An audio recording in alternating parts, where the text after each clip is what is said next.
اعوذ باللہ من الشیطان الرجیم بسم اللہ الرحمن الرحیم رب اشرح لی صدری ویسر لی امری واحلل عقدۃ من لسانی یفقہوا قولی۔ جب دنیا ریزہ ریزہ ہو جائے گی، قیامت کی چھوٹی اور بڑی نشانیوں کے بارے میں علامات صغریٰ، قیامت کی چھوٹی نشانیاں، امام مہدی کا ظہور، 10واں حصہ۔ ام المومنین حضرت ام سلمہ رضی اللہ تعالی عنہ بیان کرتی ہیں کہ رسول اللہ صلی اللہ علیہ وسلم نے فرمایا، ایک خلیفہ کی موت کے وقت امت میں اختلاف پیدا ہوگا۔ اس موقع پر ایک شخص مدینہ سے فتنے کے ڈر سے بھاگ کر مکہ مکرمہ پہنچے گا۔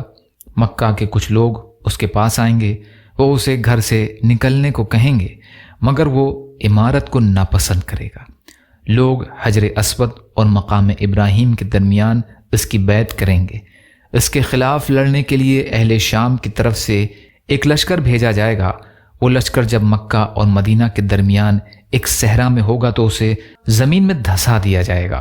جب لوگ لشکر کا یہ حشر دیکھیں گے تو شام کے اولیاء کرام اور عبادت گزار لوگ اور عراق کے منتخب اور نیک لوگ اس کی خدمت میں حاضر ہوں گے اور حجر اسود اور مقام کے درمیان اس کی بیعت کر لیں گے۔ پھر قریش میں سے ایک شخص جو بنو کلب والوں کا بھانجا ہوگا مہدی کے خلاف اٹھے گا۔ وہ مہدی کے حامیوں کی طرف ایک لشکر ارسال کرے گا، مگر مہدی کے ساتھی اس پر غالب آ جائیں گے۔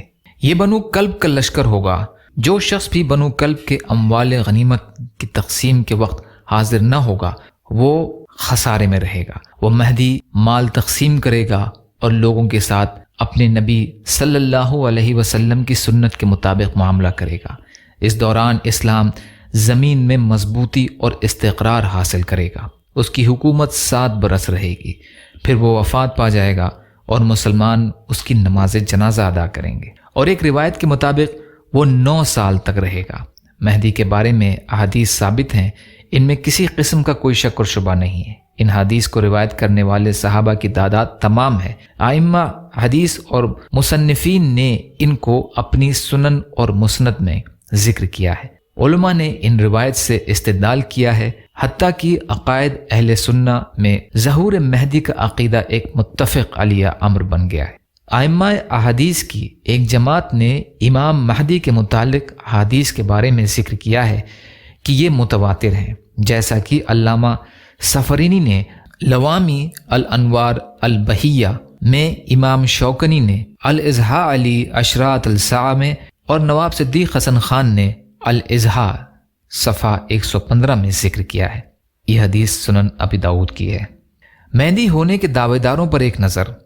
جب ہم تاریخ پر غور و فکر کرتے ہیں، مختلف ادوار کا مطالعہ کرتے ہیں اور مسلمانوں کے باہمی اختلاف اور حاکموں کے ظلم و زور پر نگاہ ڈالتے ہیں تو دیکھتے ہیں کہ ماضی میں بہت سے لوگوں نے مہدی ہونے کا دعویٰ کیا اور کئی لوگوں نے ان کے اس دعوے کی تصدیق بھی کی۔ ان میں سے بعض درج ذیل ہیں۔ روافض یعنی شیعہ کا عقیدہ ہے کہ وہ مہدی کے منتظر ہیں، وہ ان کا 12واں امام ہے۔ ان کے نزدیک ان کا نام محمد بن حسن عسکری ہے۔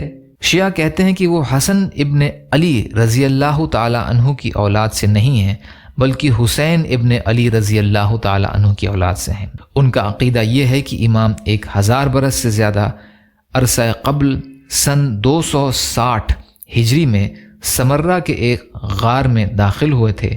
جب وہ اس گھر میں داخل ہوئے تو ان کی عمر 5 برس تھی۔ وہ اس وقت سے اس گھر میں زندہ ہیں، انہیں موت نہیں آئی اور وہ آخری زمانے میں اسی گھر سے باہر نکلیں گے۔ اس سلسلے کا باقی حصہ انشاءاللہ کل کی ریکارڈنگ میں۔ یا اللہ ہم سب کو کہنے سننے سے زیادہ عمل کی توفیق عطا فرما۔ یا اللہ مظلوم فلسطینیوں کی، کشمیریوں کی، روہنگیا مسلمانوں کی اور مسلمان جہاں بھی پریشان حال ہیں، ظالموں کے ظلم کا شکار ہیں، یا اللہ آپ ان کی بھرپور مدد فرما۔ یا اللہ آپ جیسا بہتر سمجھیں ویسے ان کی حفاظت فرمائیں۔ یا اللہ صبر کرنے والا، شکر کرنے والا اور اچھی طرح عبادت کرنے والا بنائیے۔ یا اللہ آپ قادر مطلق ہیں، آپ کے لیے ہر چیز آسان ہے، ہمارے لیے بھی آسانیاں پیدا فرمائیے۔ یا اللہ اپنے حلال میں سے دیجیے، حرام سے بچائیے۔ یا اللہ اپنے غیر سے بے نیاز کر دیجیے۔ ربنا تقبل منا انک انت السمیع العلیم وتب علینا انک انت التواب الرحیم برحمتک یا ارحم الراحمین۔ لا الہ الا اللہ محمد رسول اللہ۔ السلام علیکم۔